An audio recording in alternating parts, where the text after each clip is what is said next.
sehat dan diberi lindungan oleh Allah Subhanahu wa taala. Nah, sebelum pembelajaran dimulai, alangkah lebih baiknya kita berdoa dulu ya. Oke, bareng-bareng ya. Bismillahirrahmanirrahim. Rabbi zidni ilman warzuqni fahman. Amin. Nah, supaya lebih semangat, kita yel-yelan dulu ya. Oke. Asa ada. Agis Jaya. Yes. Semoga hari ini belajarnya sungguh-sungguh dan semangat. Yeay. Wassalamualaikum warahmatullahi wabarakatuh.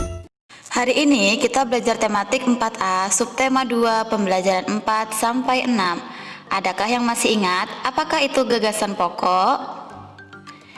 Gagasan pokok adalah ide pokok atau ide utama yang terdapat dalam sebuah paragraf.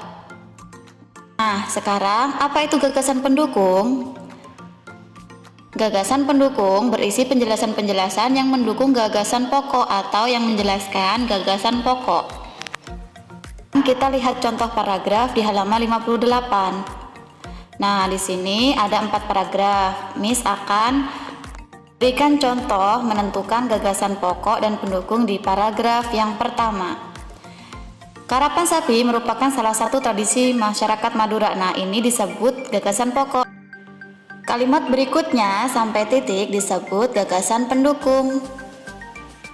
Nah, sekarang carilah gagasan pokok dan gagasan pendukung di paragraf yang ada di buku tematik halaman 58. Contoh kerjasama di masyarakat yang pertama adalah ronda, yang kedua adalah kerja bakti, yang ketiga adalah gotong royong.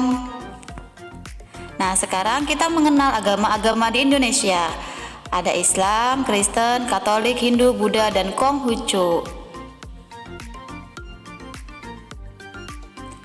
Yang pertama, Islam. Islam beribadah di masjid dan hari rayanya disebut Idul Fitri dan juga Idul Adha. Yang kedua adalah Kristen. Orang Kristen beribadah di gereja, hari rayanya disebut Natal.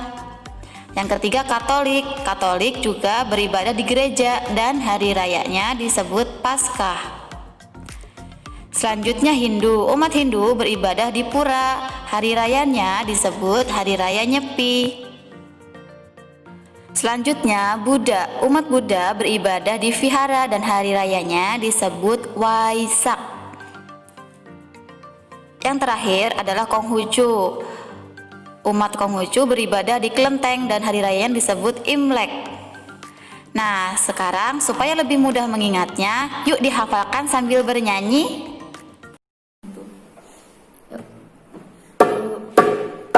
Terdapat macam-macam agama di Indonesia, Islam, Kristen, Katolik, Hindu, Buddha. Konghucu di kelenteng, Islam di masjid, Katolik dan Kristen ada di gereja, Buddha di vihara dan Hindu di pura. Sekarang hari raya semua agama, sekarang hari raya semua agama. Islam Idul Fitri dan juga Idul Adha, Kristen Natal, Katolik itu Paskah, Hindu itu